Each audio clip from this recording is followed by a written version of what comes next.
So, in this video, I want to talk about how I've overcome negativity and how I went from thinking that I was a total loser to believing in myself enough to do my own thing and to live my life on my own terms. And I want to share with you 10 things that I've done to turn things around in my life. And before we get started, I want to point out two things. Number one, I'm by no means enlightened or someone who thinks that they have it all together and I never feel negativity and so on. I do experience negativity, but compared to where I was in my life before, and you might not have even noticed it that much from the outside, but I know on the inside how negative I used to feel compared to what I feel now. I've made a lot of progress. So I'm sharing this in hopes that you might be able to relate and you might be able to use this on your own journey to becoming the best version of yourself. And the second point I want to make is that we're all different and you might not be able to relate or apply everything that I say to your situation and your life, and that's totally okay. Just take whatever you feel that you can resonate with and just leave the rest. And if you're new here, hi, my name is Sushila. On this channel, we talk about time management, personal development, healthy productivity, and just how to feel better in general. So if you're interested in these topics, go ahead and subscribe to the channel and like the video if you do like the video. So when I say that I used to feel like a loser, I honestly really did. And now looking back in my 30s, I can see that there are several reasons for them and they go back to childhood and childhood traumas. And I'm going to go into them in detail in another video. But for now, I want to share with you what I feel that was causing me that negativity and what I did to overcome them. Number one, I stopped feeling sorry for myself and believing that I'm a victim of life. So I didn't do it very consciously, but I used to believe that life was happening to me rather than that I'm creating my life with my thoughts and my actions. And it's not to say that I never feel sorry for myself again, but it's pretty rare. It might happen once or twice a month compared to very often in the past. And I used to feel very hurt in relationships, romantic relationships, and in friendships, family. I used to think, why is this person doing this to me? Why is this person behaving like this with me? Why is this happening to me? Why? Especially in my teenager years, I used to think, why don't I have this life that I see on TV where everyone's so cool and their life seems to be so interesting and amazing? Why is my life like this? And then I started to realize that this mindset is extremely destructive and it's not going to take me forward in life. It's just going to keep me feeling like a victim. But things really started to change for me in, I think it was 2015, when I was introduced to this lady called Shivani from the Brahma Kumaris. I saw her videos on YouTube and I was just so impressed. And she talks about how, we go through life feeling like victims and feeling sorry for ourselves and blaming everyone else for what's happening to us instead of taking responsibility for our lives. And that really resonated with me. So I started to be more conscious about when I'm feeling these victim emotions and feeling sorry for myself and just being very aware that, hey, I'm doing this now and it's not taking me forward, and just changing my mindset and starting to take responsibility and understanding that people are not against me, the world is not against me, but that I am creating my life and that I can make a change with my own thoughts and my behavior. Number two, getting out of my comfort zone. So I used to be a person who didn't like to go to new places, meet new people, experience new things, and I just wanted to be very comfortable and not be in any kind of strange, weird new situation. And that really limited me in so many ways. And I think my life really started to change when I dared to get out of my comfort zone. And even when I was not comfortable, it really gave me the self-confidence that, hey, even if I make out a fool out of myself, I'm still here. I can fail and it's okay, and I can get better in time. I just realized at some point that I don't want the fact that I'm so comfortable with just being, with the same people and the same surroundings. I don't want that to limit me in my life, that I don't try new things just because I am scared or, have anxiety or stage fright or whatever it is. I want to still keep going and keep trying. So, number three, I stopped focusing on my own life only and my own little problems. And I realized that life is bigger than that. I think I used to focus too much energy on the little problems in life that were in the end pretty silly and didn't have that much importance. And I was so, I guess, self centered. And I think a lot of us are just too occupied with our own lives to realize what's happening in the world. There are bigger problems and there are bigger issues and causes, and there are more positive things as well. But we are just so focused on, oh, this thing's not going right for me. Oh, this is not happening for me, right? And it doesn't even make any sense in the end. And I think when I really got my head out of my ass, so to speak, I started to, feel better because I was refocusing my energy on helping others and, making a difference in the world and doing something for a good cause instead of just being worried about my own problems. And I think that relates again to feeling sorry for ourselves and just making ourselves the center of the universe. Number four is taking chances, taking risks, and being okay with uncertainty. I wanted to have everything so certain and sure in life. I didn't want any risks involved. I wanted to know how much money I'm making every month and what my tasks were at work, what's going to happen in the future. And obviously, no one can tell what's going to happen.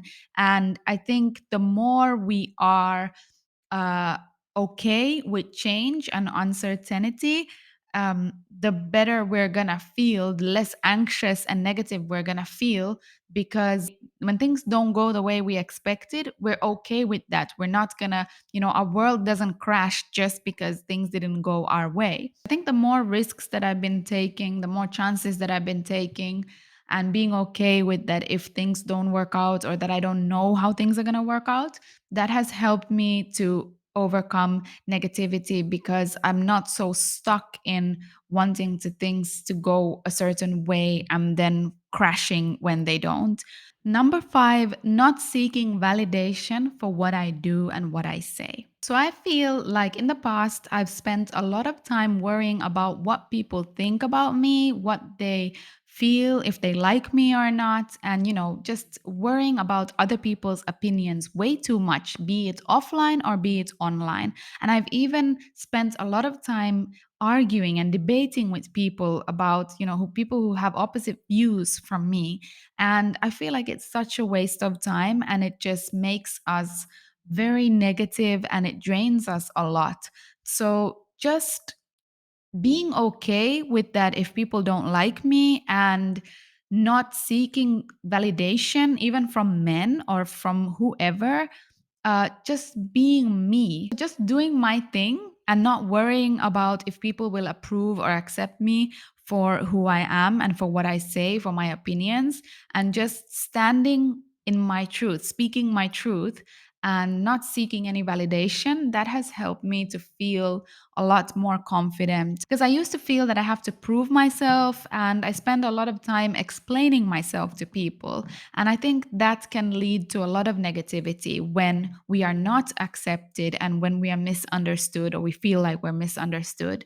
And only when people accept us, then we feel good. Being dependent on this kind of external validation is really dangerous. And so when I've kind of moved out of that and just done my own thing without worrying about what other people think, it's removed a lot of negativity from my life.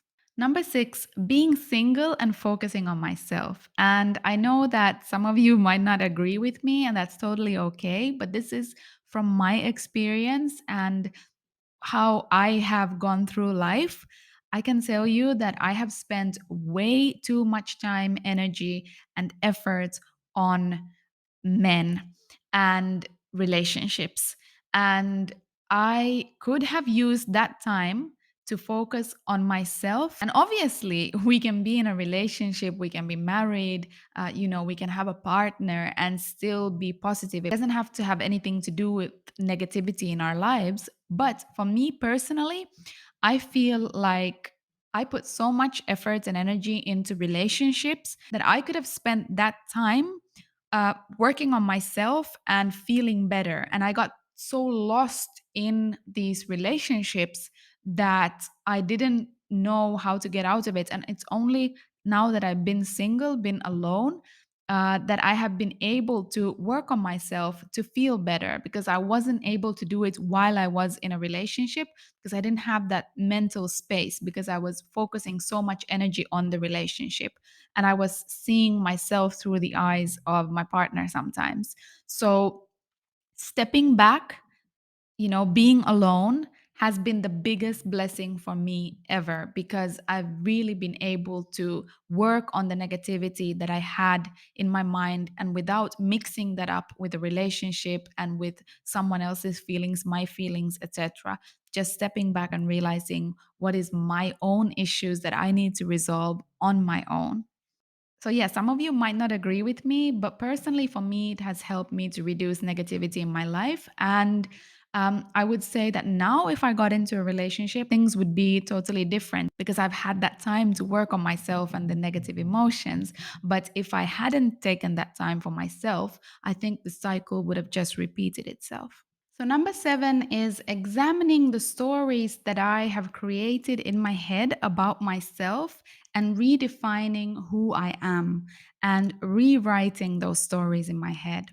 So, what I mean by this is that, we've all from childhood to a certain extent carried some sort of image that we have of ourselves and the person that we are, and they might come with a lot of negativity. So we might have unconsciously carried beliefs of others and made those beliefs ours about who we are and what we're capable of in life. And like I mentioned, I used to think that I was a loser, and I never stopped to question, why do I think that I'm a loser, and where does this information come from, and who has created it, and what are those incidents that have reinforced this narrative in my head, and why am I not able to let go of it? And it's when we have challenging moments in our lives that these beliefs really come forward. And even when we're faced with opportunities and we turn them down because we don't believe in ourselves and who we are. Personally, I know I have so many limiting beliefs about myself, and these are stories that basically I've created in my head, and they might not have anything to do with the truth, but I reinforce them every time I'm met with a situation and I feel that I am not enough, or that I'm not capable of something, or that I'm just a failure or a loser. And what has really helped me to overcome this is to really step back and think, where does this come from? Why do I think this? Why do I have this belief about myself? Why am I telling other people this about myself, that this is how I am? And is this really a part of my personality, or have I just stuck to it? And am I really not able to let it go? Because I believe we are able to let go of a lot of harmful and negative, traits, behaviors, thought patterns that we picked up along the way since we're born and even before we're born. But we need to first be aware of them, otherwise, we can't work on them. An example of a limiting belief that I carried with me for a very long time was that I am not good at speaking publicly. I am not good at speaking in front of groups of people, and I will make a total fool out of myself if I do. And I will freeze, and I will have like people laughing at me. Literally, that was the belief that I had for so many years. This all goes back to when I was probably around 10 years old. I somehow shut myself from the world, and I didn't want to be out there because I thought that I am so ugly that people will laugh at me if I step on stage. And I don't know how to say the right things because I'm not smart enough. I don't have enough valuable information to share with the world. This I carried with me into adulthood without realizing that I have changed and that I have evolved and that I do have valuable information and experience and opinions to share. But I wasn't aware even that I really didn't believe in myself. But now that I'm aware of it, I have rewritten this story in my head about myself, that I am a good speaker and I am able to talk in public and I'm able to share information and knowledge and create value in people's lives through me speaking. And I've actually, I mean, and in the recent years, I started writing spoken word poetry and performing that Even through my work now, I do public speaking, which I would never have thought of when I was younger. It was something that I dreaded and that I hated because I thought that I suck at it so much. When we rewrite these stories in our heads, there's no limit to what we can do. We can completely turn things around for ourselves. So, by examining these stories, I've been able to reduce a lot of negativity in my life by realizing that no, that is not me. That is just a false narrative that I've been carrying along with me for so long. And I can define who I am now. I can change myself. I can change the way I behave and think. Nothing is set in stone. I am not a stone. I'm a human being who can evolve and improve and, become a better version of myself as long as I believe in myself. Number eight is doing something with a purpose and meaning. And when I was younger, I think that I used to feel negative also and have more negativity in my life because I felt frustrated because I could not make a difference in the world because I didn't know how to. I felt that there was so much injustice, and that made me feel very powerless and negative. And when I started to find opportunities and find ways in which I can make a difference in the world, I definitely felt better about myself and about my life. And I think all of us can make a difference in the world in our own way, using our skills, our talent, and the person that we are, our own strengths, but we don't always know our strengths. We don't always know what we're capable of our potential, because we are distracted or we just haven't taken the time to, figure it out. So when I started doing things that I felt was making a difference in the world, working for a good cause, and spending my time, my everyday, like I'm doing now, doing something that has meaning, has a purpose, and has value, having a positive impact in the world, I know that that makes me feel good. Number nine is forgiving myself for when I fail or make mistakes.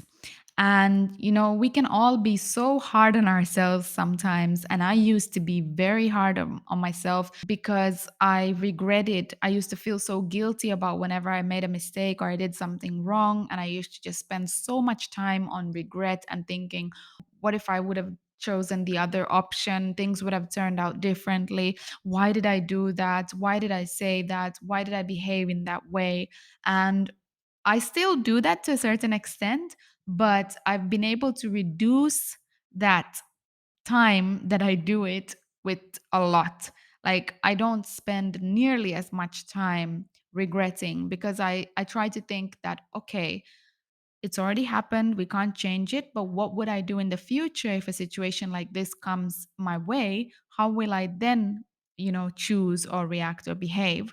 Because we can't change the past, but we can learn from our mistakes. And I think that a lot of us, we spend too much time focusing on what went wrong instead of learning the lesson. Because I think also that things will keep coming in front of us until we learn the lesson. And we all make mistakes, and it's totally okay. But being too hard on ourselves while we forgive others much easier, it doesn't make any sense. And so, forgiving myself faster and just letting go has definitely helped me to overcome negativity. Number 10 is focusing my energy on gratitude instead of finding faults and weaknesses. What I mean by this is that I used to be a person who was quite focused on faults, and I'm a perfectionist in everything that I do. And that's why I always try to find things that I want to improve. And it's good to a certain extent. But then when we go through life in just, finding mistakes, we miss out on what is already good. And we focus our energy on the bad instead of the good. And we miss so much beauty in life in general. So what I do that has really changed my life. So what I do is every morning when I take my dogs for their morning walk, I talk to myself out loud. Yes, you might think I'm crazy, but there's not really people around. And if there are, they might think that I'm just talking to my dogs. So I don't really care. And I've tried doing this, like writing in a journal, but to me, it doesn't work. I like to say things out loud, and I think it's more empowering as well for me personally. So, what I do is I think about at least 10 things that I'm grateful for or that I'm proud of. And it is not things like, okay, I'm grateful that I woke up today and that I'm breathing and that I have a roof over my head and blah, blah, blah, blah. Obviously, those are things to also be grateful for, but I am very concrete and specific. And that's why it empowers me so much. And I think it reprograms my brains in such a powerful way to remember the good from every day that has passed and to focus on the good no matter how bad things are.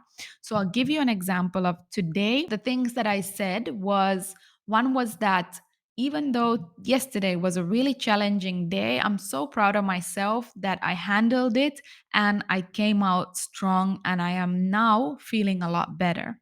And another thing mentioned was that I am grateful that I was able to focus yesterday on work, even though there was a lot of distractions, but I got my work done.